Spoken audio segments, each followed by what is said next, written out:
Kannur Madayi ക്ഷേത്രഭൂമിയിലെ Palestine അനുകൂല പരിപാടിയും വിവാദത്തിൽ സംഘാടകരായ ജമാഅത്തെ ഇസ്ലാമി പ്രവർത്തകർക്കെതിരെ രാജ്യദ്രോഹ കുറ്റം ചുമത്തണമെന്ന് ബിജെപി.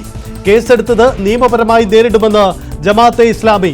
മാടായിപ്പാറയിൽ പാലസ്തീൻ അനുകൂല പ്രകടനം നടത്തിയത് ജമാഅത്തെ ഇസ്ലാമിയുടെ വിദ്യാർത്ഥി വിഭാഗമായ ഗേഴ്സ് ഇസ്ലാമിക് ഓർഗനൈസേഷൻ.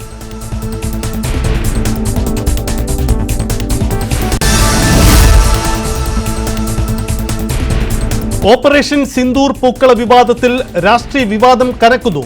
പോലീസ് കേസെടുത്തതിനെ എതിർത്ത് ബിജെപി സമരം ശക്തമാക്കും. ബിജെപി പ്രതിഷേധം തദ്ദേശ തെരഞ്ഞെടുപ്പ് ലക്ഷ്യമിട്ടെന്ന ആരോപണവുമായി സിപിഎം. കൊടിതോരണം സ്ഥാപിച്ചതിനാണ് കേസെടുത്തതെന്ന് പോലീസ്.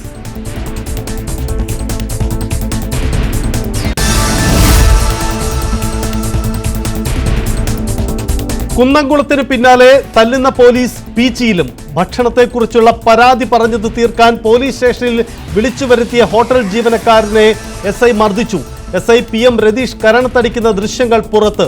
തർക്കം തീർക്കാൻ ഹോട്ടൽ ഉടമയുടെ വീട്ടിലെത്തി പരാതിക്കാരൻ 5 ലക്ഷം രൂപ വാങ്ങി.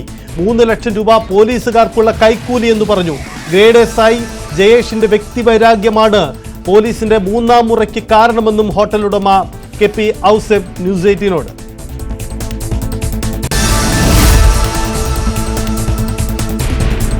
കുന്നംകുളത്തെ യൂത്ത് കോൺഗ്രസ് നേതാവിന് നേരെയുണ്ടായ പോലീസ് 3ാം മുറിയിൽ കോൺഗ്രസ് കടുത്ത നിലപാടിലേക്ക്. നടപടി സസ്പെൻഷനിൽ ഒതുക്കാനാവില്ല, പിരിച്ചുവിടണമെന്ന ആവശ്യം.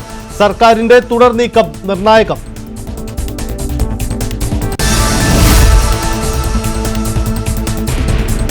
ഇന്ന് ശ്രീനാരായണ ഗുരു ജയന്തി. ശിവഗിരിയിൽ തിരുജയന്തി സമ്മേളനം ഗവർണർ രാജേന്ദ്ര വിശ്വനാഥ് ആർലേക്കർ അല്പസമയത്തിനകം ഉദ്ഘാടനം ചെയ്യും. ചെമ്പഴന്തിയിലെ പരിപാടികളിൽ മുഖ്യമന്ത്രിയും പ്രതിപക്ഷ നേതാവും പങ്കെടുക്കും.